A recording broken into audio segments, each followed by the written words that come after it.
I just want to say from the bottom of my heart, I'd like to take this chance to apologize to absolutely nobody. The double champ does what the he wants. Yo. Can you hear me?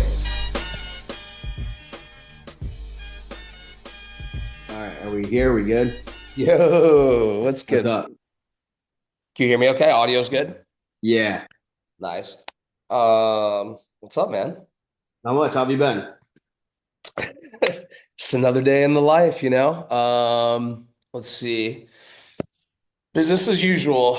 Just trying to eat all these meals, you know? Yeah.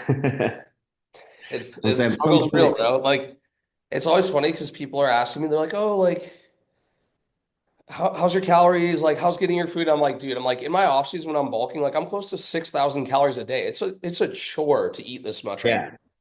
That much food, especially clean food, is like it's hard to get down that much food. And those meals take a while to eat. Like I get bored eating sometimes. So I'm like, I feel like I've been putting food in my mouth for like 30 minutes. Like For real. It's funny because, like, when we're cutting, like, and I see like 200 grams of rice on the scale, I'm like, whatever. And then you go back to like the bulk and you're like, oh my God, 400 grams. But now I'm at the point in the bulk where I'm like, oh, 400 grams. I'm like, it's so yeah. much rice. Like sometimes I want cheat meals because I just want something that's less volume. Like I don't even want bad food. I'm like, I just want something that's easier to eat than that much chicken and rice at once. You know what's funny is, like, when I really think about it, I mean, I've been doing this for going on 7 years now, like 6 years competing, but 7 years training and like eating, dieting, diet. Yeah. Dude, I think I've eaten it chicken and rice at least like twice a day, every single day. Oh yeah, Seven, for like, it's sure. crazy. When you say it out loud like that, you're like, all right, that's kind of crazy. But The amount of chicken and rice we've ate over the last like few years is astronomical. I wonder how many chickens I killed in my lifetime, bro. So many. So All right. many. So yeah, so I know you posted like a Q&A. I posted one too, but I figure for probably the first episode, just kind of run down just some of the basics, who we are, how we met, how you got into Yeah. bodybuilding, yada yada, all that good stuff. So I'll let you go first. I mean, you're probably the reason people are watching. I'm a nobody. You're the pro. I'm just your bro. So I mean, I'm a fresh pro with no pro competitions under my belt. Like, I mean, I'm technically a pro, but like I feel like until I compete, I'm not like the real thing. And I also have to do well enough to even, be legit too. But so what, you feel like you earned the pro card and now it's like, okay, but until you like step on the stage and do the pro debut, it's just like kind of that limbo, like you're in between phase. yeah, it's like I'm a fake pro. Like I haven't competed yet. I haven't, and I still like even if I compete, I still have to do well because like I've seen people compete, and this is like a little judgy, but like they've competed a few times, but like they've got like 13th, 14th, and it's like Yeah, you're pro, you're better than me, but like you got work to do. yeah, no, I mean, that's real though. That's real. So, I mean, I don't know. I'll let you go first. Like, again, introduce yourself, tell everyone like where you're from, how you got into bodybuilding, and then I'll follow up with some questions. Yeah. I'll tell my So story after. yeah, I mean obviously if people don't know yet, Justin Kelly. Um Dr. Justin Kelly. yeah. I have a few titles that I don't like to brag about, I guess. It feels weird to say it. IFBB Pro and doctor. But yeah, so technically, I get not technically, I am like I am a doctor. But yeah, I'll start at the beginning. I mean, I've been training, I think like 15 years now at least. I played high school, I played sports my whole life, well, hockey specifically. Same. Um, Grew up playing that, and then at some point, probably seventh, eighth grade, started like working out here and there. I tore my ACL my senior year of high school, actually the very last game of my senior year. So Nice. that ruined my potential career in hockey, which was a blessing in disguise. But so after I tore my ACL, I went to college. I went to Michigan State University, and I just started working out consistently. Like I'd been working out decently consistent, throughout high school, just trying to look good, basically. Yeah. Everybody, I played hockey, and all my friends were either hockey or football players, so we all worked out to some degree. But then I just started going to the gym like a regular meathead. In college, I had the total bro thing. Monday through Friday going hard on the original Jack 3D, and then like Friday, Saturday was like shower beers after the gym. Uh, Facts. And then I got a little chubby after, the shower beers and the junk food in college got to me. And that's when I started paying attention to like food and diet. And then I really kind of started nailing the nutrition and getting better and better with that. And then started losing weight and looking better rather than just kind of getting chubby. What gym did you start training at when you were in East Lansing? Because obviously they don't know this, but like I went to Michigan State as well. So that was different times we were there. But ironically, like I think we trained at some of the same gyms in East Lansing, like not at the same time. I think I started like a Snap Fitness. Okay, yeah. It's like it was like right on Grand River, I think. Yep. It was on Grand River. I started there and I actually worked as a personal trainer there for a little bit. But I think then I started going to Powerhouse EL or East Yeah, Lansing. that was one of my like whatever. It was right by like that pizza house, right? Yeah, right by Pizza House. Holy shit, I forgot about Pizza House. It's also good. Yeah, no, I trained at that Powerhouse for a little bit, and then there was a really far one. I don't know if you remember, it was called Eagle Eye Country Club, and it was like all the way out by like, if you remember those apartments that had just been built that were in the middle of nowhere, Chandler Crossing, Eagle Eye was like past there. But at the time, I think maybe, I forget what year it was, maybe my sophomore year, I was living that far. So like we had this like private country club, but like low key, those were some good workouts because it was like, I'm gonna date myself right now and age myself a little bit, but it was like before you would actually like bring an iPhone to the gym. So like it was like back, I would just bring my iPad with like the dial on it, and like my phone would be in the locker, and I was just like me and my workouts and like scrolling for songs, So it was like good vibes. Yeah, and it's nice because I know like I'm sure like it was pretty decent there and not like super crowded. Yeah. The equipment, honestly, I can't remember what it was, but it was like it was still it's probably still there to be honest. Because it was like a golf course. So it was like their country club, but they like offered gym memberships to like students. So it was kind of cool. Yeah. All right, so sorry, I totally went sidetracked there, but all right, you started lifting at Michigan State. Obviously, you said you were doing kind of like a bro split Monday through Friday, like taking care of your health and fitness. But obviously, it sounds like you were trying to like out train, drinking, partying, bad diet, all that shit. And as we know, that just doesn't work because that's kind of my story too. Yeah. I mean, I ate decently well. Like I was halfway. I'm trying to think like my terms. You were probably at Mena's like eating buffalo chicken dubs, and that's not healthy. Oh my gosh, the master dub with barbecue sauce, chicken, potatoes, sour cream, barbecue sauce, and cheese.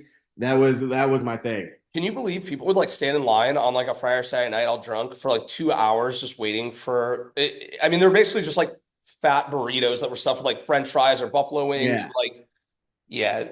Now I can't like fathom doing that on a weekend. Never. Like, no. It sounds like stomach waiting to happen. But yeah, I mean, I would like during the week I ate decently well. Yeah. I didn't like super limit myself, but I ate, I ate chicken and rice and like turkey sandwiches from the calf, and like I ate halfway decent, like not bad, protein conscious. How big were you then? Like, do you remember what you were like weighing?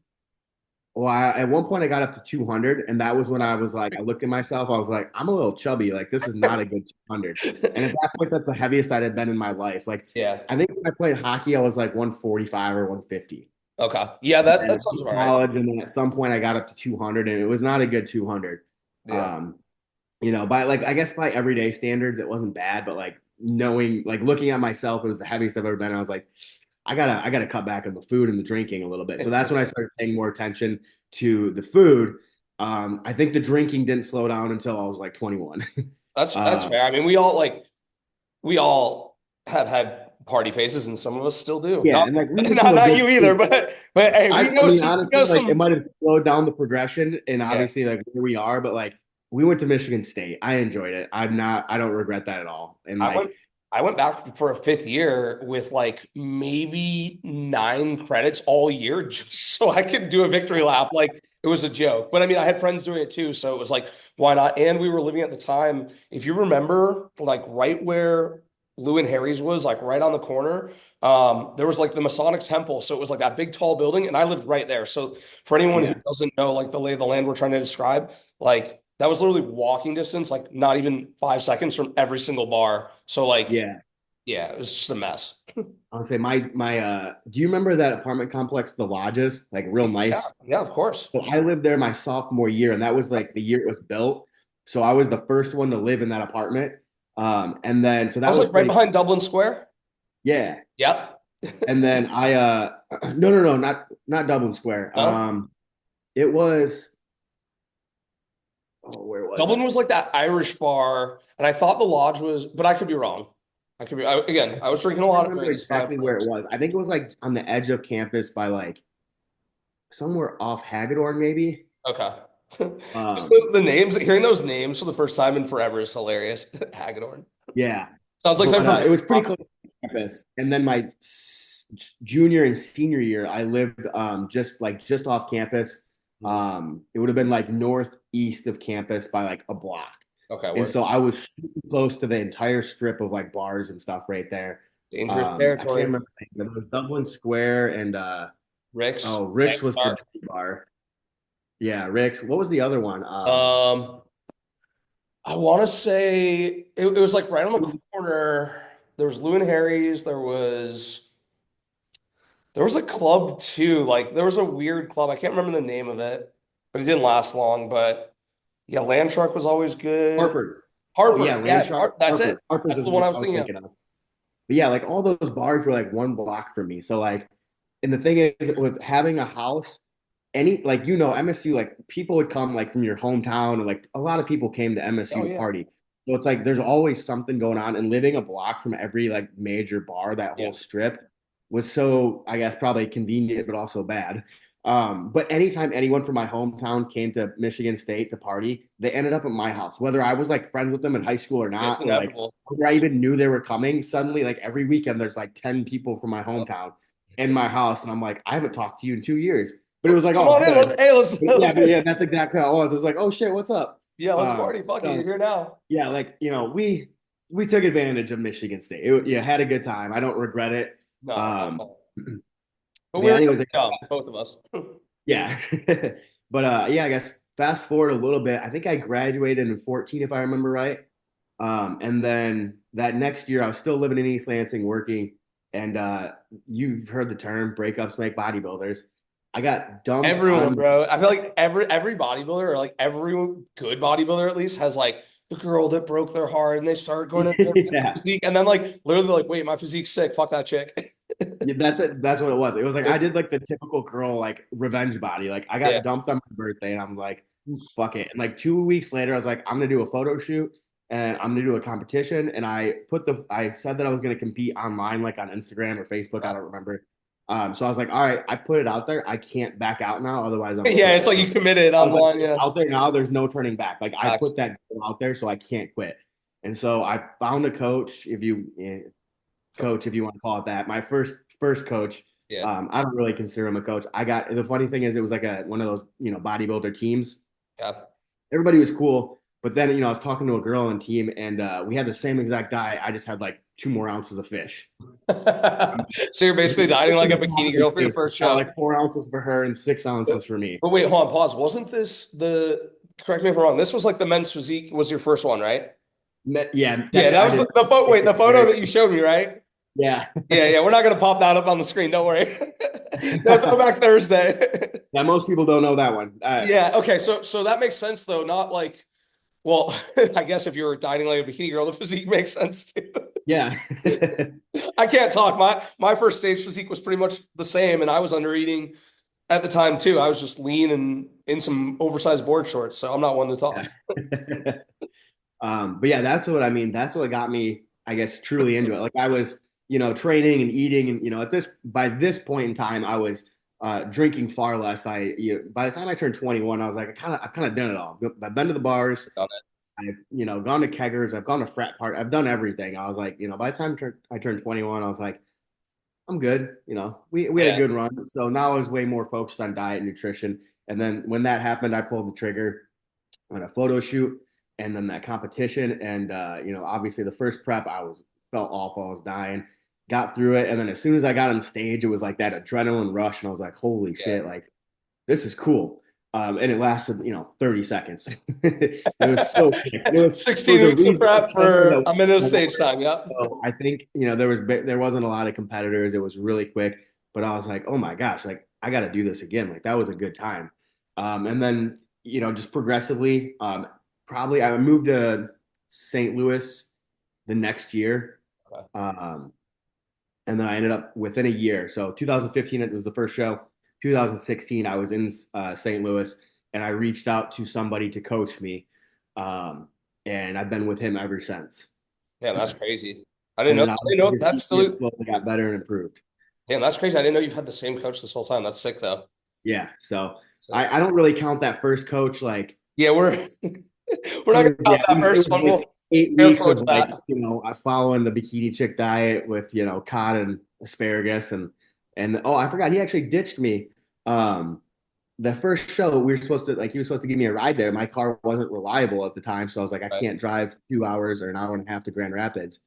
And he said he'd take me, and then like 2 days before the show, just was ghosting me. I was like, cool. Coach. So I got there, found my own way there, got there, and was texting a friend. I'm like, hey, I'm like 20 hours out. Like my coach ditched me. Like, what do I do next? And he That's kind of walked me crazy. through it, and I came out with a W. Um, Somehow, some way, made shit in a happen. very, very small class. Hey, we take the dubs where we can get them sometimes. Yeah, I was gonna say this. No one asks how many. They ask, or they don't ask how. They just ask how many. But Yeah, yeah, so that's yeah, wild. that like I said, he's not the best coach. But after that, moved to St. Louis, got a new coach by 2016, and I've been with him. His name's Tony Friedrich. I've been with him since 2016. So he's kind of literally built me into the man I am today as far as That's bodybuilding and dope. everything. It's crazy because like obviously like you coach, I coach, I'm at a gym all day, every day, surrounded by coaches. And whether it's like bodybuilding, boxing, just depending what gym I'm in.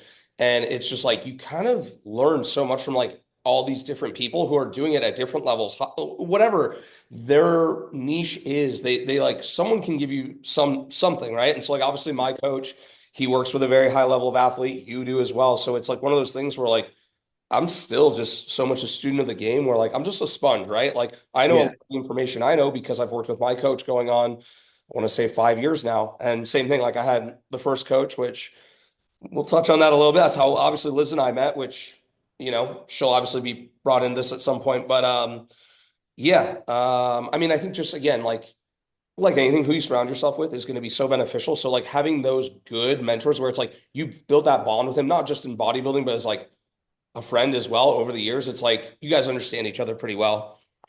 yeah. I'm super grateful and blessed to have been like hooked up with my coach. Um, I mean, he's built me into what I am. So I feel the same way about Justin, my coach. I mean, after the experience I had with my first coach, we did 2 shows together, and then I've done, I want to say 3 or 4. I can't even remember at this point with the coach I'm with now, and it's the experience so night and day different from how I placed, how I looked, how I finished, how I felt, everything just from start to finish. And then you realize like, okay, yeah, bodybuilding's hard, but if you have someone who's very detail oriented, then it's literally just checking boxes. So, yeah, um, but all right, so yeah, I guess my bodybuilding story is kind of funny. I mean, I guess I kind of started in college, but I don't even really count it because it's funny. I've told this story a couple times, and like the other part of it, not like publicly, but we'll talk about that too. Um, so when I was in East Lansing, the guy my sister was dating that she's now married to, he lived in the same complex I was talking about. It was called Chandler Crossing. So we had like kind of a nice apartment gym there, and I was 18 at the time. He is, I don't even know how much older than me, but he was in grad school. I was in undergrad. And so they get engaged, and he calls me up. And no offense, Ryan, if you're listening to this, but he was like, "Hey man, I'm kind of fat and out of shape. Like, let's go to the gym." And I started laughing. So I'm like, "Dude, I don't know anything about going to the gym. I don't go to the gym. Like, I've never lifted a weight a day in my life. I grew up playing hockey, but like, I feel like when you're growing up were in you a goalie? no, I was like, Oh, actually, okay, no, okay, that's a lie. I did play goalie a little bit, but that's because my dad played goalie, but I didn't like goalie. Like, I like playing offense for sure. okay, good. Um, yeah, that's crazy. Actually, I did play goalie for a little bit. Goalies are crazy. Yeah, So anyways, no, like grew up playing hockey, but like when you grow up in like the Midwest, obviously that's just kind of what you do. You grow up playing hockey, you snowboard in the winter, ski, whatever. The summers, obviously, you go out on the lakes, wakeboard, jet ski, water ski, whatever. But so the point is that I never was like in the gym training for anything. I would just try to score goals and be fast. But I was yeah, so small and undersized that like I gave up on hockey really young because I think I was maybe like call it like a buck 20 soaking wet in high school and just like I would get my shit rocked. It wasn't even fun. Um, So fast forward, now I'm in college. And so Ryan, my brother-in-law, he calls me and he's like, hey, let's go work out. Like, I'm overweight. I want to get in shape for the wedding. And so I'm like, all right, whatever. Like, I'll just go for moral support, like at least be a good brother-in-law. And so we go to the gym and we pretty much see it through. Like he loses a bunch of weight for the wedding. I mean, I was already a skinny white kid. I just remained a skinny white kid at that point. And ironically, like he gets to the wedding, he hits his like goal weight. He's kind of content with that. And then obviously, we understand sometimes if fitness isn't your passion or your career, like life does sometimes get in the way. So, he gets married, they travel, they get careers, they're getting established, they have kids. He's fat, period. I'm sorry, Ryan. If you hear that, sorry, bro, I love you. But anyways, but I stuck with it. And so it's funny because like he now says to me all these years later, he's like, isn't it hilarious that like I was the first person to take you to the gym and look at you and look at me? And like obviously like I'm on the cusp of trying to earn my pro status in the next couple seasons, and he is on the cusp of a sick dad bod. So but like he's happy. Like again, it's all about like what you're happy with, right? Like this is my choice, that's his choice. We don't judge each other for it, but it's just ironic that like he was the one that got me into the gym. But I would say that wasn't like where my bodybuilding journey actually started, because like all through my 20s, I was just drinking, partying, and trying to out train like a bad diet. So maybe kind of like you said, like Monday through Friday would be like health oriented ish, chicken rice, like not really weighing it, just kind of eyeballing things. And then the weekends, definitely partying, right? So then obviously I graduate from Michigan State. I move out to Arizona, which is where I live now, and continue down the same path. For literally all my 20s, just I'm bartending, working in nightclubs, and don't get me wrong, I don't regret any of the experiences I had. I learned so much. I met so many people, but also like it wasn't until 2018, which I mean, I have the tattoo back here. I mean, that was my wake up call. And I mean, I don't know if I really want to talk about it right now, but I mean, that was kind of just like when I realized health was wealth. And it was one of those things where I was like, okay, like when you lose your health altogether and you can't even get off the couch, get out of bed and go work out, you're just kind of like, damn, like I can't eat, I can't sleep, I can't make money, I can't do anything. And it's just, you're like, you feel broken, right? So I wasn't necessarily broken by a relationship. I was just broken by like being sick. And so it was, I posted the photo the other day, ironically, but I remember it was like the first day I felt like good enough where I'm like, I'm getting out of bed, I'm getting off the couch. And I looked in the mirror and I took a selfie, and I was like, I just made a promise to myself that from that day forward, I would do whatever I had to do to live my healthiest life. And I know that was 2018. I haven't looked back since. So it's like just crazy that like now here we are, 2025, and it's crazy that doing some dumbbell curls and eating chicken and rice has taken me this far. Like when you really boil it down, it's like, what the fuck? Yeah. So it's pretty wild. So, all right. So that's kind of like how we both started off. But well, you told how you got into competing. Me, I guess it was like, I'll kind of further expand on what I was saying. So had recovered from a severe food poisoning accident. And this was actually how Liz and I met, was through my first coach. So I was working with a guy who, I was doing real estate at the time. And so I was working with a guy who had like a crazy fat to fit type of transformation. And like this dude just looked stacked, like show ready, 220, shredded, 6'4". I'm like, I want that. Yeah. So I start talking to him. I start getting like a diet, I start getting some tips. And I'm like thinking about doing a show, right? But it wasn't until after I got sick and I recovered from it that I really fully was like, okay, now it's time to invest in my health. So I went back to the coach who had been like sending me a diet and a meal plan, and we started working together. And I kid you not, within like 6 weeks of like really just being locked in, I looked back to normal or better than I had before. Yeah. So we're training, and I think it was maybe, I don't know, we'll say 12 weeks. I know my first prep was only 12 weeks, right? So it was about 12 weeks out from, ironically, I think the first show I did was on my birthday, so June 2nd, which is crazy. So it was 12 weeks out, and he looks at me, he's like, hey, there's a show coming up local. I feel like if we tweak your training and your diet a little bit, for your first time, you could do pretty good. So it was like almost one of those things where when you realize you have the tools and resources around you, and people are also like seeing your potential, that's like, okay, let's go. So it really was like, that was the moment for me where I just kind of jumped into it. But I was really nervous about it because I feel like in the back of my head, I was thinking like, okay, I'm going to get on the stage, either I'm going to look dumb or I'm going to make someone else look dumb. And that's like kind of nerve wracking, right? Now, granted, it That's was just men's to physique. worry about making someone else look dumb. That's like But my no, but I goal. mean, it's like men's physique. So I'm wearing board shorts. So I'm not even like that exposed, so to speak, in like a thong or whatever. But still, it Yeah. was just like, you're kind of worried that first. I'm like, what are people going to think? What if I don't do well? That kind of like nervous anxiety, I guess. And so I didn't post anything about it until I did that show. I won my class. And like, of course, I posted those photos and everyone's like, holy shit, we didn't even know you were doing this. But I Yeah. remember, like, obviously, we don't do this for anyone other than ourselves. And that's where it's like, kind of like you said, like, it was that moment you get on stage under those bright lights, you hit that first pose. And I say it all the time. It's like, even though you can have all of the support of friends, family, teammates, coaches, sponsors, that entire like circle around you, you know what it is. It's always been you. It was you eating the food, you doing the work, you taking care of you, building the best version of you. And it's like, that is like the highest high I've ever felt in my entire life. So it was like so easy to be like, well, this is the path I want to keep going down, like this is easy. So Yeah. That first time on stage, it was just that moment. It's like an adrenaline rush. And yeah. like, I feel like, it's probably not the same for everybody, but as soon as I got off the stage the first time, like my heart was pounding and I was like, I want to do this again. Like, I It's like this. Well, I feel like that's the reaction. Like either some people like get up there and like, I love this, or they're like, no, you know what, this just isn't for me. And like even like you've heard Jay Cutler say it where, he'll say, I liked training, but I didn't necessarily like dieting for shows. So it's like, there's certain aspects of it where like, I'll be honest, like I hate getting the spray tan for a show. It's so cold. It's so awkward. The girls with Pro Tan or Olympia Tan, they're always so nice and sweet, but it's still just like kind of an awkward exchange. Like, hey, how's your day going? You know what I mean? Like, nice to Yeah. meet you. So it's like, yeah, I don't love that aspect of it, but I get why we do it. And obviously it makes the physique look better. But it's like, yeah, there's certain aspects of it I don't love either, but you do what you do to fulfill your goals. So Yeah. I was going to say those tanning rooms are always cold. Like freezing, we're already like starting the freezing. time. We have low body fat, and then you got to get the fans to dry off, and it's like you're just already cold, and it's never fun. But remember we were at North Americans and shout out at I can't remember her name off the top of my head, but it's the guy who owns Olympia Tanning who did our stuff at North Americans. His Yeah, daughter was the one who took care of me all day. She was so nice, so cool.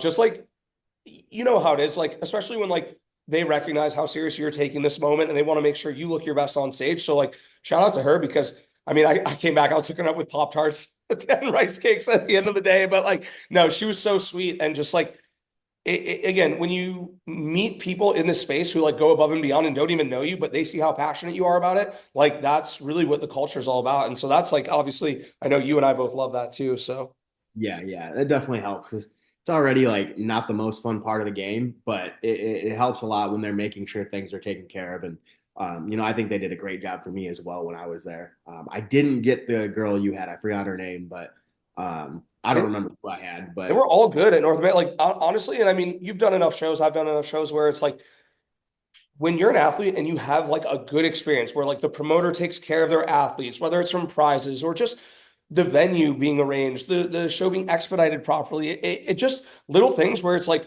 you put so much work in, and when they take care of you and like respect your hard work for those moments, it means something. And there's other promoters where you're like, oh, this is just a cash grab, and like I would never do these shows again. I would never put athletes in these shows, and it's not being disrespectful, but it's like if you think about it, at the end of the day, these athletes pay to do these shows. So if you don't have athletes that want to participate in your show, you're just a promoter with no show. yeah, and like you So said, you put so much into it just for one day. one day. And it's like if you can't make that day good for us, like we're already struggling. Like That's what I'm saying, man. All right, so I'm looking at some notes because I did like write some stuff down just so we stayed kind of like on some topic. But so we talked about like how we both started bodybuilding. How do you and Liz meet? I don't think I actually know this story. um And for reference, sorry to cut you off. So like Liz is Justin's better half. Uh I can't dude, I can't better looking, more what did you say? successful in bodybuilding. I said she's better looking, more successful in bodybuilding. Yeah, we love Uh her. I mean, dude, literally for me, like starting this journey off in 2018 with her, and then this past year being at the Olympia with you guys was like mind blowing to me. So yeah, I don't think I even know this. How did you and Liz even meet? Because her and I obviously were in Arizona. You're in St. Louis. Would you slide in the yeah. DMs? So I mean she moved back here Okay. I don't know when exactly, 2020, 2021 or something like that. 2022. I don't remember. After COVID, Yeah, right? she moved back here. And then I remember it's a dumb story. We're at the gym and I'm with my buddy at the time and we're training and she shows up and we're like, who the hell is that? Like, there's a new girl. I'm like, all right.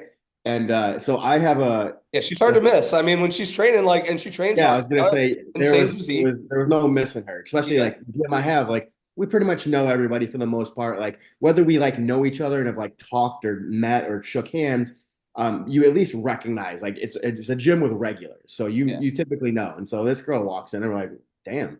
Yeah. And the funny thing is I will not approach girls in the gym ever Yeah, to well, it's a respect create thing. like flirting or to get a Yeah. number.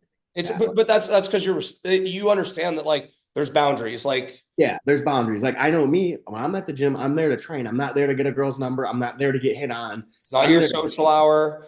yeah, And ironically, the fuck off I'm training shirt is your shirt, but it's yeah, like exactly. you say the same thing as I do. It's like, hey, listen, like I'll sit my pre-workout in a lounge or whatever. We can talk for those 30, 40 minutes while I'm letting my pre-workout kick in. But once my headphones are on, just let me do my thing, you know? Yeah, like I want to train. Yeah. And so that's part of it. But yes, the rule is more so not even for me. It's just as a respect towards women. Like you guys are here to train. You don't want some dickhead hitting on you in the middle of your sets and stuff. Yeah, read the I have room. It's not the time and to, place. yeah, exactly. You know, so I do not talk to girls and never have in the gym in with that as a goal. But so I'm training and that we've probably seen her once or twice at this point. I don't remember exactly how many times. But so I don't approach her. I just mind my own business. And then my buddy and I are kind of posing and I think I had my shirt off and at the old, so it's the same gym I go to, but it was an old location. Okay. Basically the best spot to pose. They had a bunch of mirrors lining the wall down the hallway for the bathrooms. And the first bathroom was the girls on the right, and you keep going straight, and then it's the men's. And so in between, there's a little cubby area, and that's where you pose because that had the best lighting, and you weren't like on the gym floor. Yeah, just like out of everyone's way. But if you're posing there, if I'm hitting a pose in that spot, I have to take a step over to let a girl walk by into the bathroom. Okay. Yeah. And so she is coming in to go to the bathroom, and I'm posing, and she just looks Pardon at me. me. And she's like, you're not doing that right, and then just walks away. she damn, you were catching so she's totally initiated it and was like talking shit. Funny. And I don't remember else what happened. I think after that I slid in her DMs. Okay. So she initiated it in the gym, Yeah. and then at some point I slid in the DMs. I don't know what I said. Probably just sent her a picture of my feet or something. Yeah, feet pics are always the way to go. For sure. I slid in the DMs after that because I was like, all right, she said something to me. She's initiated, like, talking. Yeah. So now I can say something. So, slid in the DMs, and then one thing led to another, and here we are. Man, that's crazy. I know when we were at Olympia together, like obviously that was her first time qualifying and competing, your first time going as a coach. Also, we're fans. My first time going as well. And so like just the entire experience was so cool, like from a fan and athlete standpoint. But then like obviously you remember we were sitting around at one of our meals like after Liz had competed, and I just asked you guys, I was like, do you guys ever fight? I was like, you guys are like the perfect couple. And what I was more so, and I tell everybody this, like I still look through like, dude, you probably still haven't even looked through that entire folder of photos we took that entire. There's so I don't think I've seen all of them. At some point, actually, it like wasn't loading. There were so many photos. So many photos, but basically, I mean, what I said to you guys is it's just so rare that you see that true, genuine, unselfish love where like you're willing to do anything to help make her better and vice versa. And it's just so like pure that like, for lack of better words, it just makes your heart feel warm and fuzzy. And I got to be a fly on the wall as your third wheel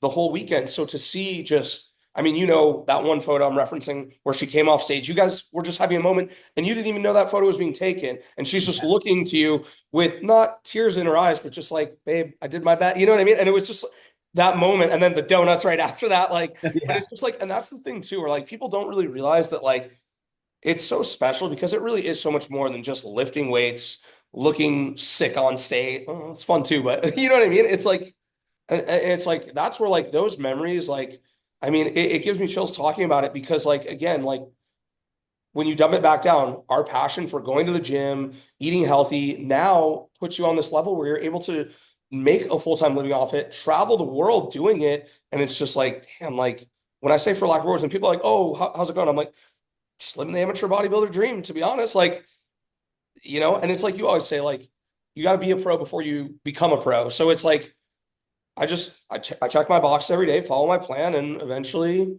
not if, but when is and how I genuinely feel. So eventually we're changing the name of this show from Two Bros Podcast to Two Pros Podcast. Yeah. I'm telling you that right now. Mark I my love it. word. It's so perfect. It's just, it flows, it rolls like so nice.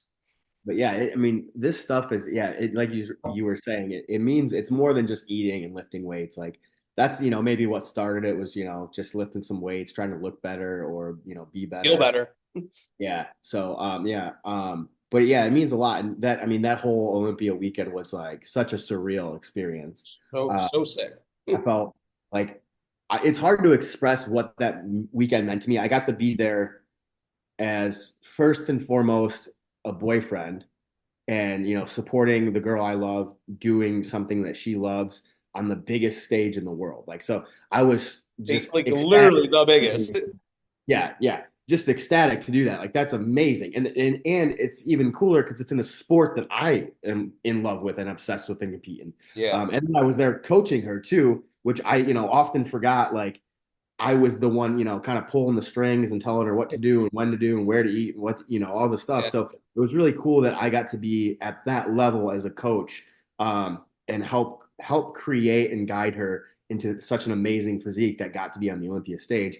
And then hanging out with you, like, and just being there, like that was both our first time being at the Olympia, just as a spectator, as anything. So, being able to witness the Olympia in person and then doing it with her and hanging out with you, like I couldn't have asked for a better time. It was, better than I ever could have imagined. So, that was such a good weekend. Yeah, and honestly, like weekend. when we talk about it, it just sounds not like it's still like I almost am like, was that real? Because like obviously it was go, go, go. Like you guys got into town a few days before I did, and then I got there. I was tied up with just everything I'm doing out here in Arizona, but I got there like late Thursday night, and literally from the time I woke up, like I think I drove, shot photos, and did everything else. Like I worked more than I slept in those 3 days. But it was like, and I woke up in my bed Monday morning and I was just like, was that a dream? Like, was that real life? Like I didn't even remember, like, and still like even too, because obviously we got to meet so many people and interact with so many athletes too, like staying in the Resorts World Hotel with all the other athletes. Like it was just such an experience where it's like, okay, like we're doing this. It's a dream come true. Now I feel like we just got to go every year. Facts. So then, okay, let's rewind a little bit too. How did we meet?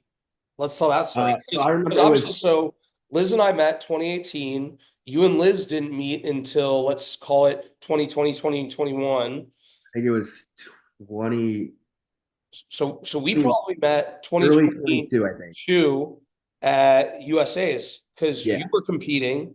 And that was the first time we met. And again, for me, as someone who I'm like 5'7", 195 right now, nothing impressive. So when I see any other athlete who's relative to my height, but substantially larger than me, I'm like, oh, like it's possible type thing. So I got to just keep like eating and training hard. So I met you that day and Liz was like, oh my God, you're here at USA's. I was there with some friends who were competing. And so I was obviously there just showing support. We didn't know each other at all, but we met that day. You were competing at that show. And we just like, literally, it was like from that moment, like, yeah, it was good.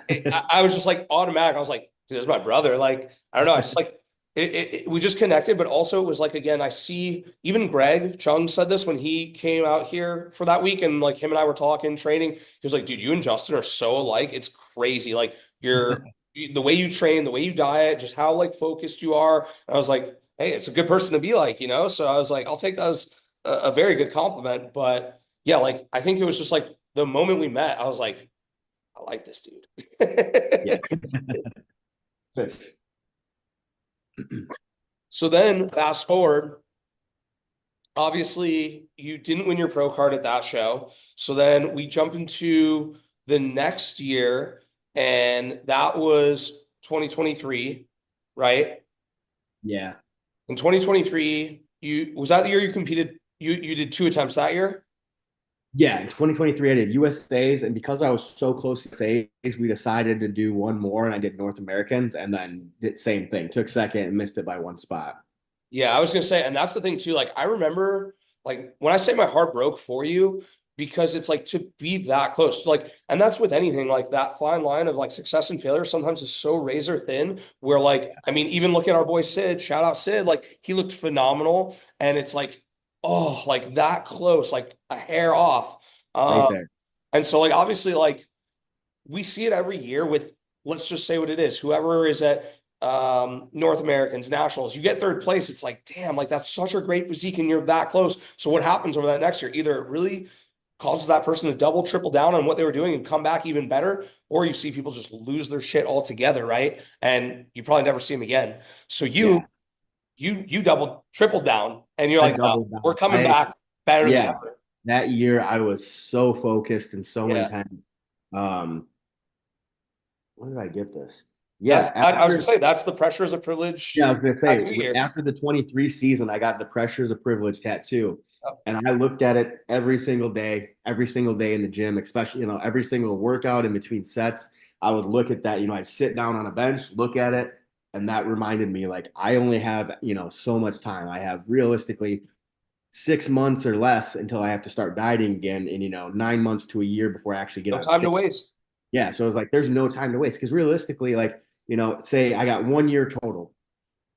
We got probably 2-ish months at the beginning to get healthy again, get blood work done, kind of recover. And then you got 6 months of off season maybe before you got to start dieting again. Yeah. Then it's game time. So it's like I was like, I only have, a short amount of time to improve myself. And there's things that, obviously that I need to improve. And I don't want to lose again. Like after like Only those that, losses that did hurt. Like they motivated the hell out of me and I'm thankful for them. yeah. But it's not fun losing. I'm one of those people that I hate to Same. lose. Same. And so that motivated the fuck out of me. And that was almost obviously the pro card was a huge goal of mine, but what was in my head more is I don't want to fucking lose. Like I hate it so much. Yeah, it's And like, I mean, I we've don't talked I about this. refuse to lose again. Yeah, we've talked about this where it's like, obviously, yeah, you want to show up, beat your previous best, and improve on your placing, but it's like, at the end of the day, not to sugarcoat it, like, yeah, we're playing to win. Like, if I'm Yeah. going this hard as I am year round, I am showing up to win. So when I got sixth and eighth as my best finishes at North Americans, I come back and everyone's like, congratulations, let's go out and celebrate. I go, celebrate what? Job's not done. Job's not even close to done. I still Yeah. got a lot of gaps to fill. And then maybe we can talk about a celebration, but what are we celebrating? Job is not done. Yeah. And So I feel like people like us, like one, yeah, we compete to win. There's a little bit of a tangent. I have always hated, can't stand it when people are like, I want to jump in and see how I do, see how I stack up. no. Because I have to like slow down and remember that like not everybody takes it as serious as us. Not Right. everybody has the goals that we have, but I compete to win. Like this is a big deal to me. I'm a competitive person. I do not like to lose. When I compete to win, whether I'm at a regional show, a national show, or my pro debut. So, Yeah. with my pro debut, I understand it's the pro level and I might not win my first. I'm still realistic. I understand Yeah. how good they are. However, I'm not going to compete. I'm not going to do my pro debut until I feel like I'm in a place where I can make first call outs and I have a chance of winning. Because if I can't make first That's call outs, then what's the point? Like it's in almost a my disservice to yourself to show up, for lack of better words, not ready. And that's where like yeah, who was it? It was Kyle Davis who posted that, where like obviously like, saying is bodybuilding a hard sport or whatnot. And I kind of likes his point of view where he's like, you know what? He's like, you pick the shows, so you're on your table. Like you say, okay, here's the date, I'm getting on stage. And okay, now I have this much time to lock in. So really it's on you to eat your food, get your rest, do your training, hit your posing. And so like kind of what he was saying, and I do agree with it, he's like, control your nerves, control your emotions. The same mirror you're looking in front of, hitting your poses in the bathroom, it's no different than the same stage you're standing on when, you know what I mean? Because it's like you've been doing it so consistent that the routines are done, the work's done. So like now I'm at the point where like I look at it as, what do they say? It's like perfect preparation prevents poor performance. So it's yeah, like all the work's done. I get to the stage, and these are really just a celebration of all my hard work because I'm proud of the package I'm bringing. Not like, yeah, oh, we'll see where I land. Yeah, I mean, inevitably that's what's going to happen, but that's not my attitude. yeah, So yeah. Um, When do I, you I when do you remember think you're gonna do your pro debut? Because so you turned pro. I mean, shit, it's crazy to think that that was like 6 months ago now. yeah, it wasn't even that long ago. Yeah, it was like 6 months ago you turned pro. And to be honest, I mean, so I saw you in October. Again, obviously we're in Vegas for Olympia, but like the progress you made from North Americans to then Vegas in October to then now is crazy. Yeah, I feel like I've been growing, and obviously it's just a testament to just eating a lot of chicken and rice. You're But training less now than you have before too, right? You tell me you had more yeah, rest days? yeah, I only train 4 days a week right now. And actually last off season and this off season, that 4 day split has worked really well. I don't like it mentally because like I like 5 days a week. Same. Having that extra because I have Sundays and Mondays off. So having 2 days in a row, like mentally, like I'm itching on Mondays. I'm like, what do I do with this Yeah, extra rest days are time? boring. Yeah. But I know Unless like you throw up a Q&A. yeah. Then people ask me about my foot size. Can I buy But your living trunks? yeah, the 4 days a week, it's been good because even though I don't like that extra day, obviously we know recovery is important. Yep. And so those 4 days, like I know I have to hammer it those days because it's like I only have 4 days. I have to give it my best. I have to make them count. And then I'm like, I gotta like earn those rest days. Like I need to be in pain. No, it's facts. So luckily, I push myself so that I do usually look forward to the rest days. Because by the time it's a rest day, I'm like, I could go to bed early tonight. I like my body is sore.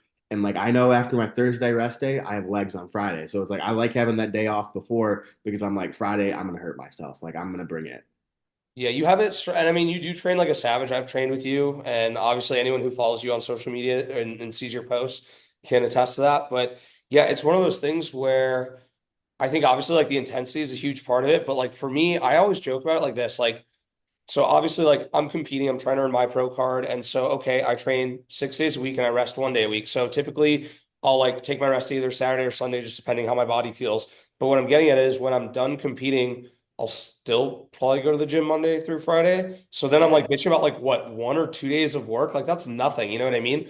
And then when you look at it too, like if I spend an hour and a half, 2 hours a day tops at the gym, that's such a small fraction of my day. So it's like if Yeah. that's physically the hardest part of my day, like what's my excuse, you know? So then it comes back to like basically the five things which are the key to bodybuilding were one, nutrition. So I got to eat to survive.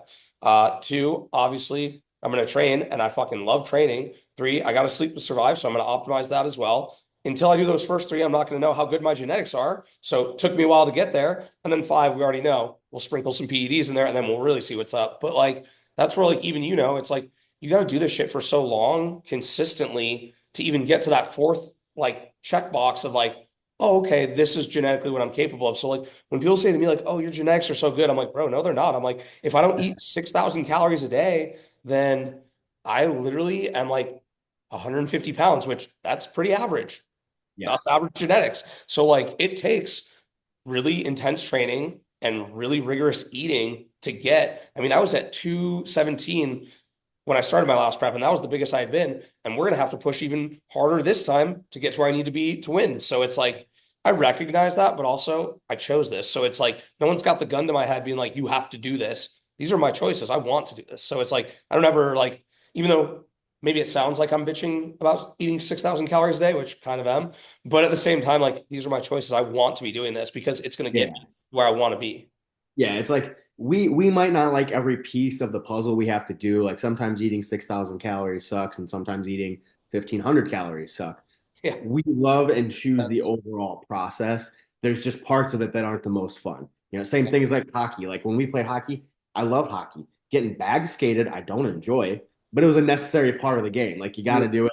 It's just it is what it is. You want to hear the funniest thing? It's like a hockey analogy for bodybuilding, but obviously like when people are always like, "Oh, you're big. Like what's your max bench? What's your max?" Like I don't know because I'm not training like to figure out what my max PRs are on anything. But so it's like Yeah. when I'd be playing hockey, I'd see some bro lined up for like a slap shot and I'd get the fuck out of the way because I'm like, I don't want to take a puck off the ankle and then I can't play again tomorrow. So it's almost the same thing in the gym where I'm like, I don't want to get hurt today because I just want to come back and train again tomorrow, you know? So it's like training responsibly without that ego and like obviously just understanding like what mind muscle connection is, time under tension, like how to actually grow a muscle group. So, I mean, but it took me a long time to get there. I've been I mean, I feel like I've always trained pretty smart, but the last 2 years I've torn some muscles and had, injuries. Yeah. They were luckily they were minor, didn't need surgery, and I was able to kind of self-treat them. Um, but it's definitely made me more. I mean, I wasn't training stupid or with my ego when I did that, but now it's made me even more like cautious. Like I Yeah, you're still like aware. to, I like to train hard, but with certain things, I make sure I warm up really well. Like both injuries were I tore a hamstring and tore my adductor and not fun. So now my leg days, I start with adductors and then I do extensions and then I do hamstring curls. So like everything is warm, everything's full of blood and pre-exhausted to an extent. And then I'll go do hack squats or, the Yeah, compound mine's the movement. same. I Yeah. and to be honest, like one of the gyms I'm training at right now, like they've got this nice arsenal adductor abductor machine, and just in terms of the volume on it, I think it goes up to 300, which I'm maybe working 220 right now and feeling pretty solid on that. And it's like, again, you don't need the mat, you don't got to stack the whole weight Yeah. to get the effect of it. So it's like, but also the inverse of it, where if I train in another gym, it only goes up to 180. And so it's like, well, if that's my starting point, like I'm capped out. So almost sometimes too, I look at like machines as like tools and resources where it's like sometimes like focusing on going certain places for certain body parts where I'm like, okay, I can utilize this for this back day or that leg day, but it all just depends what you have access to, I guess. Yeah. Luckily, I feel like my gym is good. They have a lot of great stuff for everything. Yeah. But every now and then it is fun to go to a different gym because of, they have different equipment, just kind of switch it up a little bit. So I mean, obviously talking about that, like you're living in St. Louis now, not to rub it in, but it's pretty cold there, huh? Yeah, dude, I'm from Michigan. It doesn't bother me. I It's when people mild compared to Michigan, so it's cold for here, but it doesn't bother me. when I talk about Michigan, I tell people I make it sound like a prison sentence. I'm like, oh, I did my time. I'm like, I spent 20 there. I got out. But like I will say, like, Michigan's a beautiful place to grow up in the summertime, like all the lakes and just like how green it is. But like to be Summertime is honest, beautiful. I can't do cold weather at all. I mean, that's why I live in Arizona, just because I mean it's like 7 o'clock at night here. I'm still wearing a t-shirt, maybe a hoodie if I need it. Like, it's pretty chill. But I don't know. I feel like what have you been out here or no? No, I've never been to Arizona. Oh, you gotta come visit. Yeah, I I'm know. telling you guys. So like real quick, the lay of the land out here is like super easy to navigate, and like almost everything's just like a square grid, and then the freeway goes all the way around the city. But like we have really good gyms. The cost of living, it's affordable. It's increased over the years, but so has the price of eggs. Um, fucking eggs, man. But yeah, honestly, like there's not much traffic out here. People do drive like idiots, but that's everywhere. But I feel like overall, when people come here, they're like, wow, the quality of life here is like it's very livable because it's just like we have so many resorts, whether you like to golf, so many good restaurants. The only thing we're missing is like the ocean, honestly. Like if we had the ocean, it'd be unreal. So, but I Yeah, I got know. you guys. Liz loves it a lot. She talks about it. What's that? Liz loves Arizona. I DM her like all the time, like when are you guys coming? When are you guys coming? And then she was on a trip for one of her girls, remember, had a baby, so she went to go visit. And Yeah. so I was like, hey, I was like, I mean, if you're out of town, it's only fair Justin comes to visit me this weekend, right? And she was like, no, someone's got to watch the dogs. Yeah. I was like, all right, that's fine, that's fine. We'll Uh, definitely visit at some point.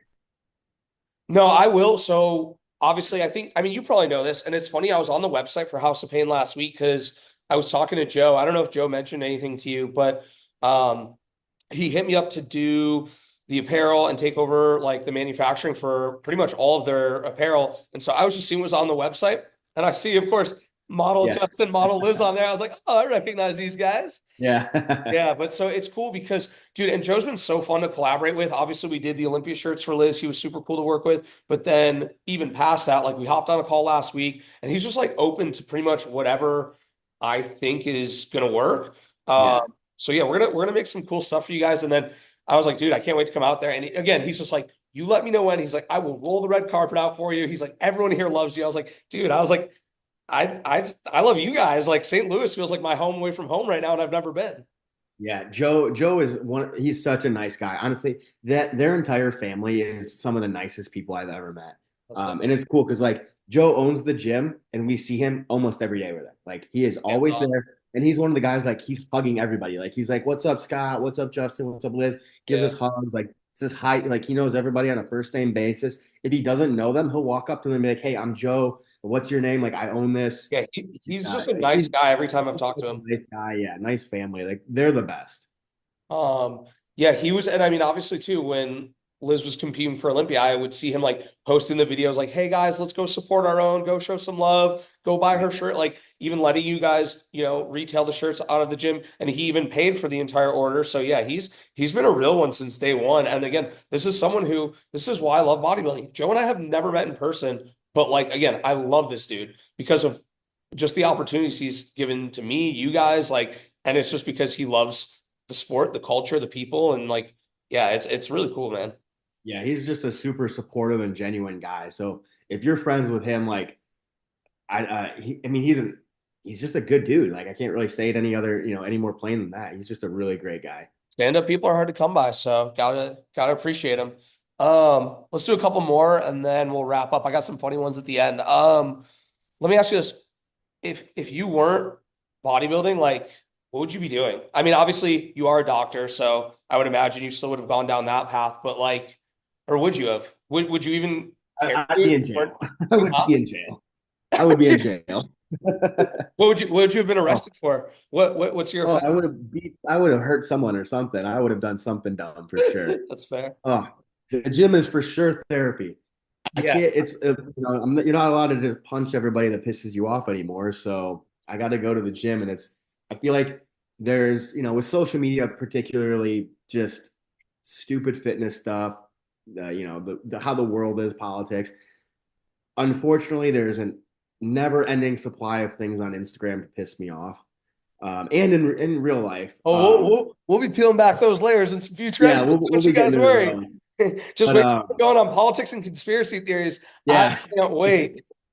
But yeah, so I mean, it's legitimately like anger management. It's therapy for me to Yeah. go into the gym. Obviously, I love to train, but it is the one thing that where I can, take some aggression out without hurting people or getting in trouble. I don't play hockey anymore, so I can't hit people legally anymore. So that's the next best thing, I guess. That's fair. But yeah, I mean, I am a chiropractor. That's the other job I have, besides coaching.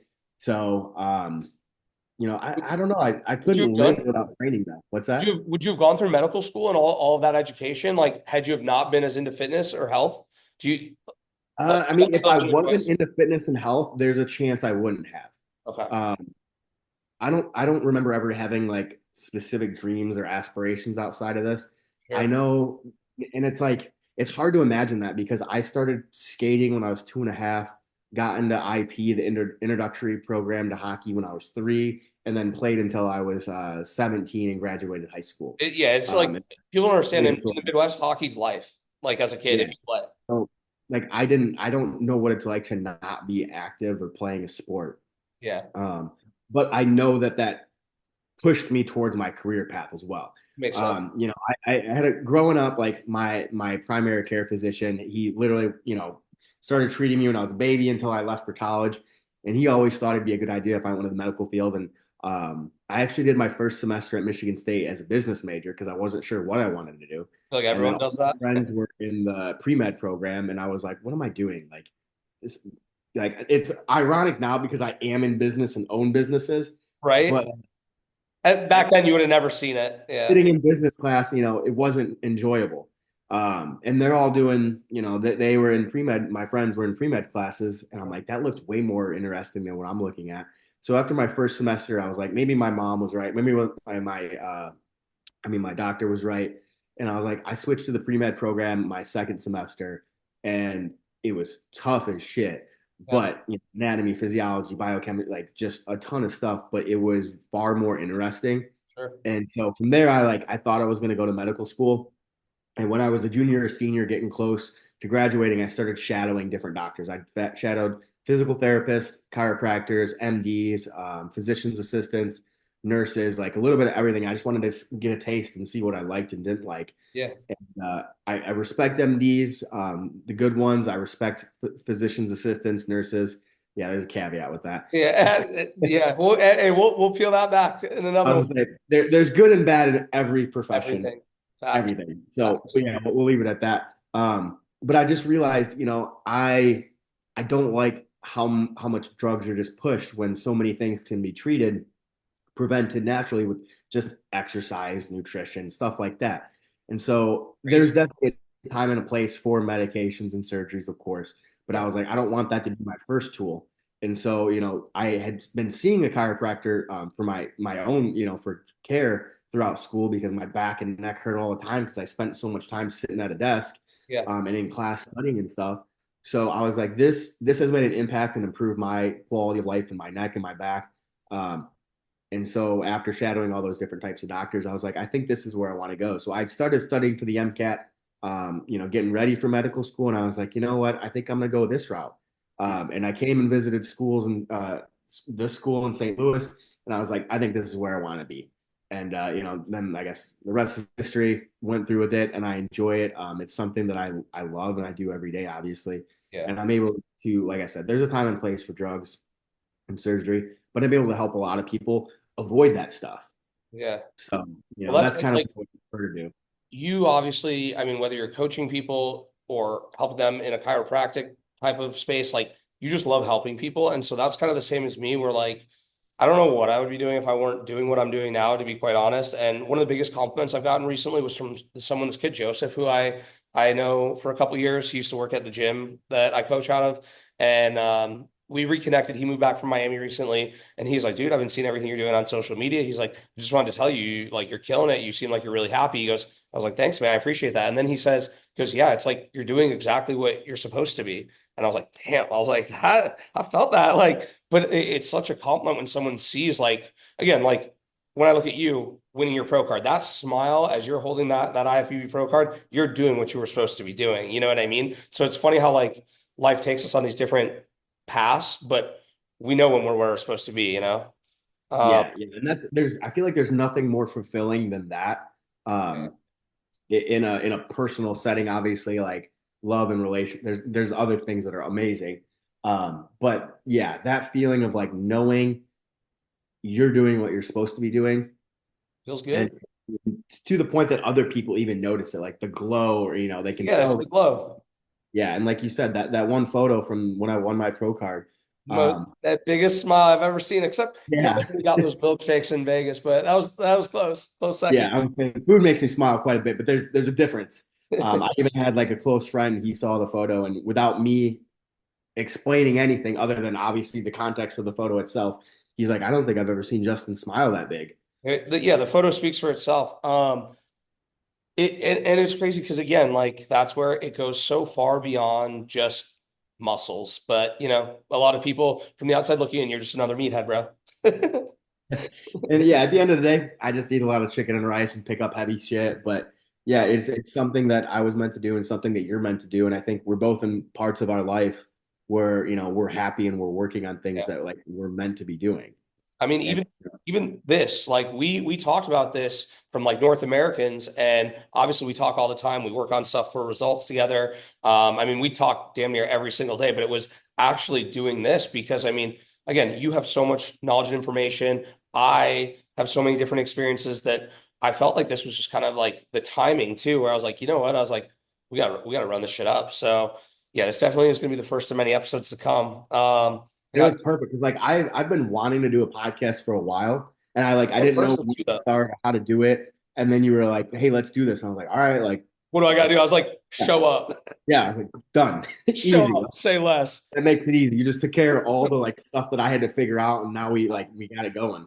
I'm gonna be honest, yo. Shout out at 𝗲𝗏 and all the bro chat guys, because I mean, obviously doing it consistently and providing good content, which I think they've been doing it now for going on 5 years since 2020. But I mean, obviously inspired so many other podcasts and platforms. But again, it's just sharing your experiences where hopefully someone who enjoys this type of content will, maybe they're making their chicken and rice tonight and they're listening to us yap. So Yeah, and even if it's like just one person, like yeah, that's all that really matters. Is if somebody enjoys this, takes some kind of value out of it, and like just like with both our jobs, like it's just we're here to help people, and as long as one person enjoys it or we make a positive impact, it's a win. Yeah, I agree. And I mean, that's where it's like for me, just, I mean, that's what I love the most about it. It's like obviously helping people. And so like genuinely, like I've got a girl who I'm working with right now. I think she's down like 30 pounds since we started working together. And you see how her confidence has changed. She looks at herself differently in the mirror. She smiles. She feels better in her clothes. It's just that glow. And it's like, of course, we all like nice shit. We need money to pay our bills, but like you can't put a dollar amount on how good that makes you feel when you know you've helped change someone else's like perception of themselves. So it's like, it's just, that's the coolest part about like, for me as a coach, where it's like, just the transformations. Like you posted a guy who you've been working with for 3 months today. And one of my guys who's a month into me, he goes, I can't wait for 2 more months when I have a photo like that. I was like, and you will. I was like, it's hard work and consistency gets results. And so it's just like when they see other people, rather other ones, when they see other people who can quote do it too, but are more, when I say not on the pro bodybuilding stage or trying to become a pro, when they're just making their physique transformations, they're like, wow, I can do it. And it's that confidence that maybe they just didn't have instilled in them that you give to them. And it's like, let's go. And those, I feel like those transformations, like, so you talked about the fact that I just like posted a transformation. Yeah. I started doing this kind of recently, and it just happened to be like 2 or 3 people that were, in like a 3 month range. And so every now and then I go back, like obviously I compare check-ins and stuff and pictures. And then after every so often, I'm like, all right, let's see where we started versus where we are now. And then I put those together, and then I send it to the client. And I'm like, this is 3 months, or this is 6 months, or this is where we started and where we are now. And Those side every by time they're sides. surprised, like I didn't know I made that much of change, or I didn't know it, and they're excited. They're like, wow, like I didn't realize how much I've changed. Like this has been awesome. And then like hearing how happy they are, if I haven't seen them in person or something, Yeah. it's such a gratifying, and like, like you said, you can't put a price tag on that feeling of knowing you're helping people or making a positive impact. And when they do express that or tell you like, wow, I'm thankful for this, or you've done this, like that's the best part. That's, money's nice for the bills, whatever else, but like I'm not doing it for the money. I do it because it's enjoyable to help people and knowing you made a positive impact. Well, it's like when you do what you love, obviously you just like, well, sometimes I'm like, I'll slave 24 hours a day for myself and for my people because I know the more I invest into what I'm doing, it'll pay itself back in the future. So it's not like money's not the motivation. Like when I look and I see like I'm surrounded by coaches like you, my coach, shout out Drew Brandon from Fit Body Fusion. He's been such an awesome person I've gotten to know recently. And I realized like I'm surrounded by so many good high level coaches that one day I'm going to be one myself because again, you're the average of the people you surround yourself with. So when I recognize how grateful I am to be in these circles I have and have built over the years, I'm like, damn, like I'm trending in the right direction, not just with my own physique and competing, but also like the direction I'm taking my athletes. And that's kind of the coolest part too, where it's like, God, I can't wait. I've got a couple guys who are going to be doing shows this year and like seeing the way they're already shaping up and taking it so serious. It's like, okay, like that's what you want as a coach. It's like proud coach moments. Yeah, yeah. Um, Speaking of coaching, we'll do two last things. Let's real quick, we'll touch on this one. The fit model division. What are your thoughts on this?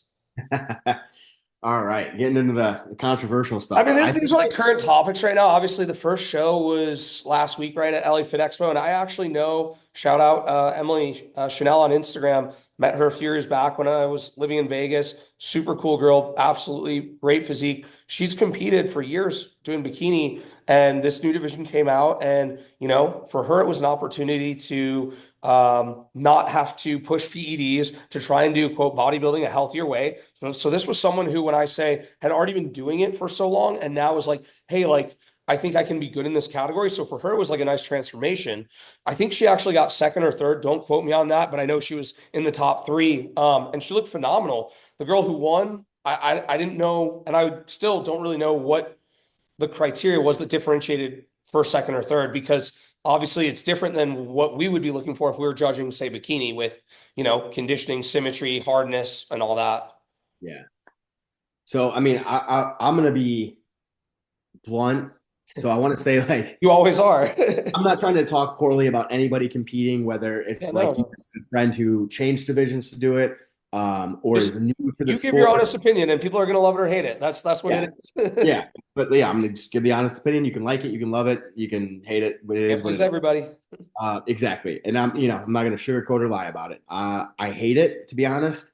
So from what I listened to the announcement from Tyler Mannion, and he said they're essentially going for the look of Ashley Cutwasser, Oh, also, yeah. From like Cutwasser OG, like her from like first year. 2010 or something. Yeah, And, something old. and it's supposed to be kind of like an entry level division to the sport. Now, when I see the physiques that they're showing, I don't think they're that impressive. Um, and again, I'm not trying to hurt feelings, but I don't find them that Fair. impressive. I look at our sport, bodybuilding. It is not supposed to be easy. It is not supposed to be something that we all do. You know, not everybody's meant to be a bodybuilder, and not everybody's meant to be a professional bodybuilder.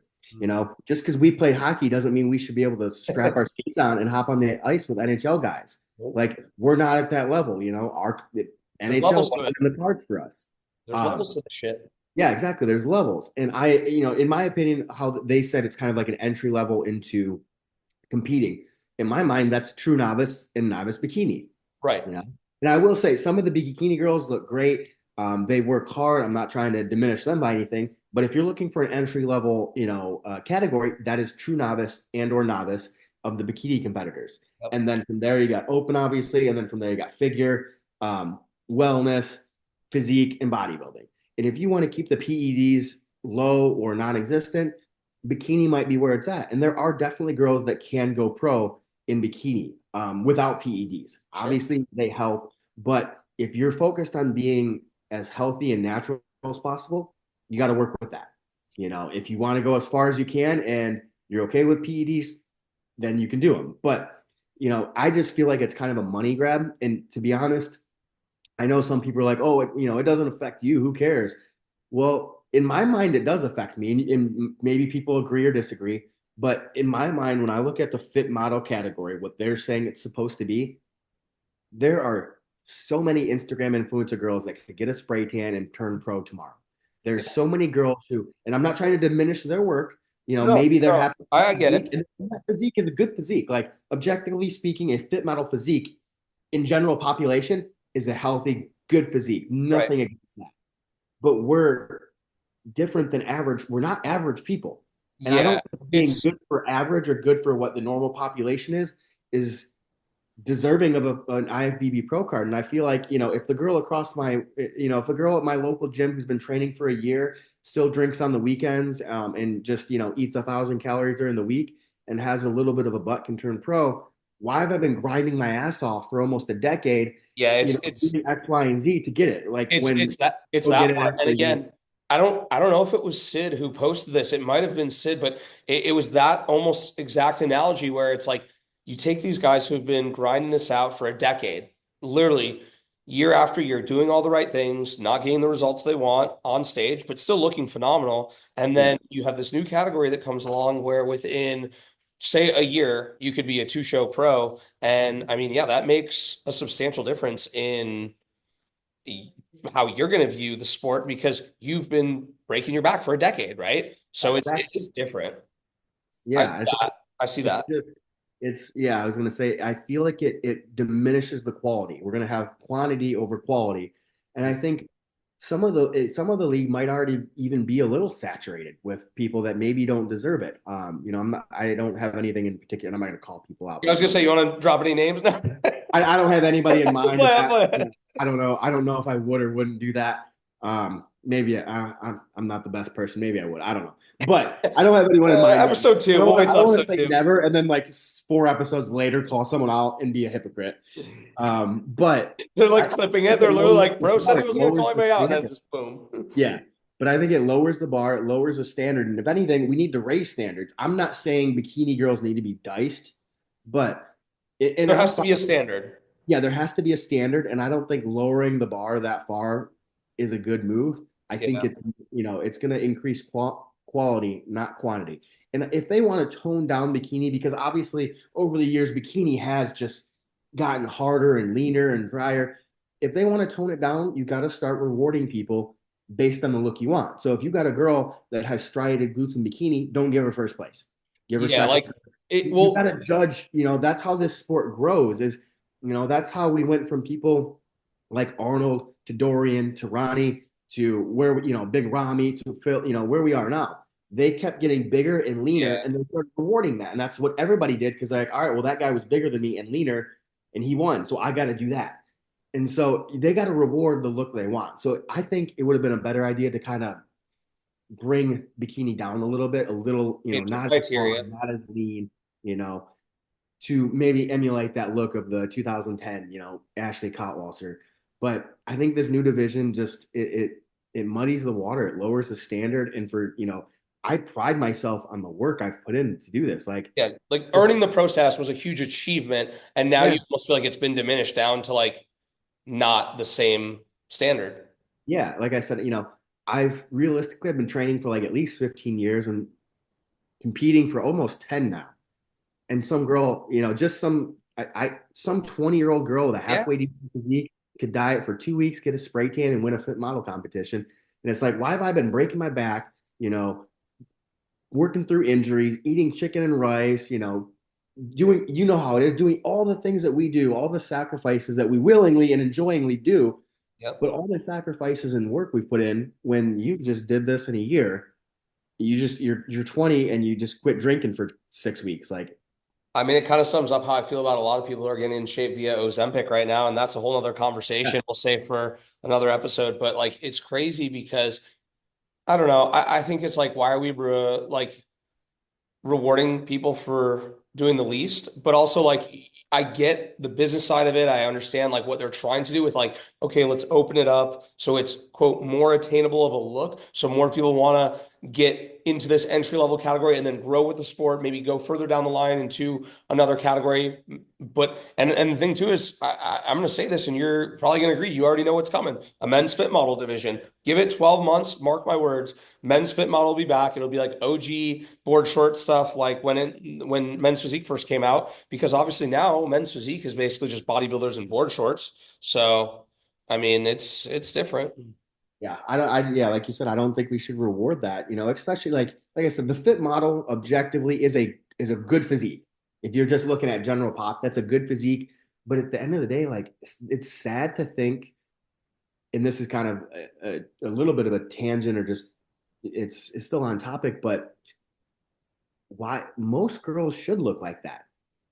We have, as a Healthy, country, I don't want to get too deep into it, but like as a healthy in country, shape, taking we care have of got themselves. so fat and disgusting and lazy that now anybody who is in just normal, good, healthy shape is like is an outlier almost. Yeah. So, I think, like I said, I'm not trying to say the fit model look isn't a good look, but it's like you have somebody who looks good for general population, and then you have people like us and, much further and more advanced and better than us. And it's like that girl who's a fit model girl, that's just a good, healthy physique. Like she's not overweight. She's got a little bit of abs. She's got a little bit of a butt. Like Right. that kind of should be like our standard for humans, not a standard for a pro card. Well, you You know know? what's crazy is like I'm doing a 75 hard challenge right now, and so like because I'm in my off season, instead of doing my cardio like on a treadmill, I'll just do 10,000 steps a day, which I'll admit, yeah, it takes effort to get 10,000 steps in per day. But the point is, when I look on my app and it's like, and I've only missed one day so far I've been doing it since January 1st. So one day out of 30 days so far. And I missed it by like 147 steps because I'm an idiot. I thought I finished it for the day. And then I looked at the app and realized it was too late. Whatever. The point I'm getting at is it says, it's like, congratulations. You're in the 90th percentage of all Americans for how active you are with your steps daily. I'm like, no surprise. Cause I mean, imagine you go through an airport. People look at you like you're the outlier because you're the only person who takes care of themselves. The Yeah. airport's the worst. Yeah. The worst. Yeah. And and I know you are too.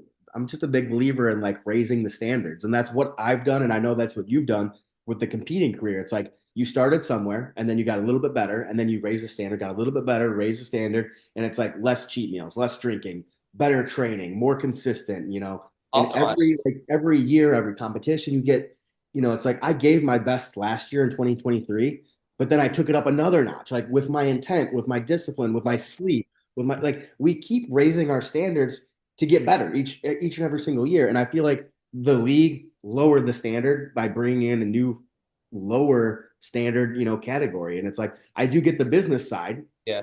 How many people are going to do that, and how much money are they get? I totally get it from a business standpoint. Yeah, I mean, hey, I could do a lot of IFBB things be in my making business some to make money. money. Yeah. So Maybe making some money. yeah, they're gonna do well with money, but I don't agree with it.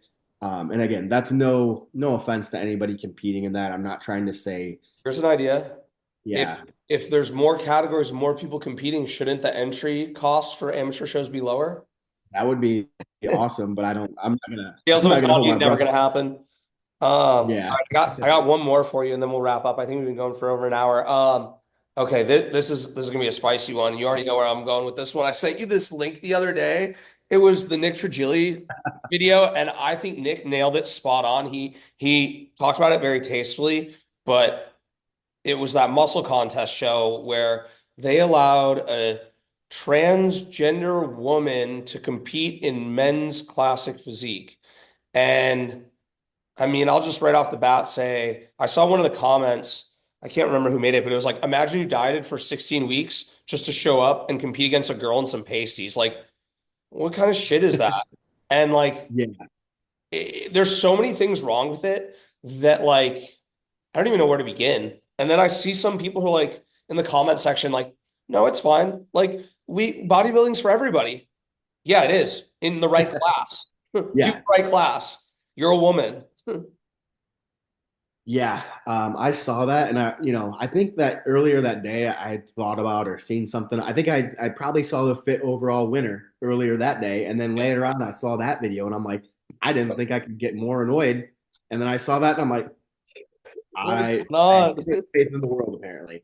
Yeah. Um, it's crazy because there are men in sports, there are female and male categories for a reason. For a reason. And especially when it comes to things that have to do that are physical, or in our sport, it's purely physical.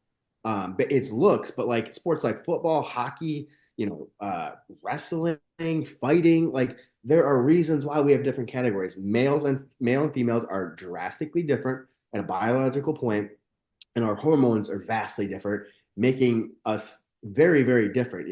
We are a bigger, stronger gender, generally speaking. We have way more testosterone, generally speaking.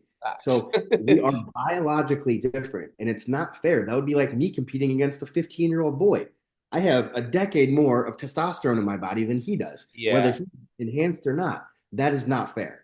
And it's I will It's bad for I'm the sport. by a female going into a male category because our category, obviously testosterone helps us, or whereas if it's a male, you got like a male pretending to be a girl going into fight an MMA fight against another girl. That's really not fair. The Olympic boxing scandal, right? With like Yeah. the dude claiming they identify as a female and you're a dude boxing women, like weird. Yeah, Weird. that's not okay. So like, Um, you know what I always joke about too? Like if you text me and you're like, hey, me and Liz are gonna get a dog, I'd be like, oh, that's cute. Are you guys getting a boy or a girl? yeah. And you would so simply just be like, oh, we're getting a boy, we're getting a girl. So why, when we talk about dogs, either you got a dick or you don't. It's the same for people. Either like, and it's so basic. And that's where the division is for me, where it's like that person can identify however they want. I'm not hating on what your preferences are. You do you. But when you want to compete in a sanctioned event, you need to compete against your gender, period. Yeah. And it's like, and we have classes like that girl could have done figure, physique, women's Any bodybuilding. class. She had Yeah. she had a she he they had a good physique. And Yeah. then Nick brought up the point too. He's like, there's children here. Like, we're literally just letting a woman with pasties let it all hang out. And like, that's not even appropriate, to be honest. Yeah. That's not appropriate Like at all. imagine you've got like my niece or nephew in the crowd and they're asking, what is that? Like, how You do you could be at the explain that? beach, and if that girl was wearing that exact same thing at the beach, we would be like covering the kid's eyes, like, what are you doing? Like, put something on. I know at the beach you're wearing almost nothing, and you managed to make it inappropriate by wearing just pasties. Like, Maybe we're that's just old school, bro. great. Maybe we're just old school because we believe there's two genders, but who knows? I mean, apparently yeah. I believe in science. Facts. Science, And it's science. like, like you said, like we don't care what you identify as, what you wear, like, You do you love who you want to love, but like when it comes to sports respectfully. other aspects, there is a reason why we have the differentiation between men and women. I will say when I found out that you could be a man and go to the Olympics and box a woman, I thought to myself, one of two things. I could get a free flight to France and potentially win a gold medal, which would have been sick, or I would get knocked out in front of the whole world by some chick, and that would be super embarrassing. So, Yeah. needless to say, I'm not throwing hands anytime soon. I was gonna say, honestly, I think even winning the gold medal as a male in a female category, Not a I good think look. almost more embarrassing. It's not a good look, but I don't know. Maybe I'll transfer to men's wellness this year. Who knows? I'm really working on bringing my legs up, so we'll see. Yeah. Stop training upper body, just all legs.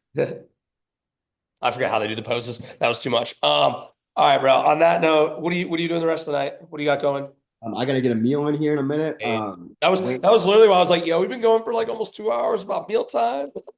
yeah, I would say I'm hungry. I still have to eat twice tonight. So I'm gonna probably eat immediately after this, and then feed the other little dog over here. I know. I saw him roaming around in the background. I was like, at one point you were talking, I just see the dog in the background. I was like, hey, what's up?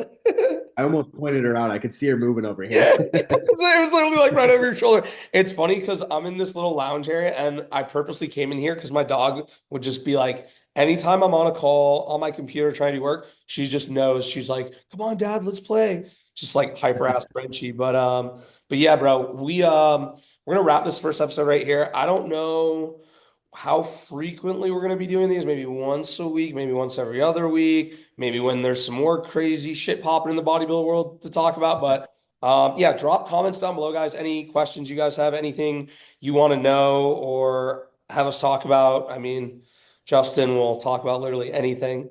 But yeah, follow I've Justin been on waiting for an Instagram. outlet What's to let it. that? What'd you say? I said I've been waiting for an outlet to let it out. I Like know. usually when I get fired up about stuff, I can't condense it into like one or two stories. And I'm like, if I rant for 3 minutes, like people aren't gonna listen. And then I never actually make full posts about it. And so like this will be like I got a lot of pent up things. I'll be happy to share. This motherfucker spitting. Yeah, Um, I'm but ready. no, but no, I was gonna say I'm gonna edit this up. I'm gonna try to get this like I feel like Monday morning would be good to post this. Like, most people like driving to work or doing whatever Monday morning. But yeah, I feel like Monday mornings because I know usually like maybe if we record Thursdays, that gives me the weekend to edit, but we'll figure it out. But yeah, either way, guys, I'll leave all of Justin's info down below in the description. Follow him, send him feet pics. He loves creepy questions on his Q&A. Anything else you want to add? No, I mean I'm just excited to keep doing this and I appreciate you I guess doing the logistics and kind of getting this stuff figured out so we can do it. Just a couple clicks of the button, baby. That's it. And yeah, guys, obviously the show's called Two Bros Podcast, but we're gonna bring some other friends on, whether they're in the bodybuilding space or even like shout out my boy Eric Bernal, huge up and coming comedian right now. And I know it'll be just hilarious when he sits in and like here's some of the things we talk about, whether it's bodybuilding related or not. And he's just like cracking jokes because he's just a funny guy. So yeah, a lot of good stuff in the works. But follow Justin, follow me, follow Results Athletic Club, follow Ascend Coaching, follow House of Pain Manchester, follow Five Star Fitness, follow. All right, I'm done. That's it. I got nothing more. No, follow First Form, follow Raw Nutrition. Oh, everything below. Yeah, just look below. That's it. That's a wrap. Love you guys. Peace.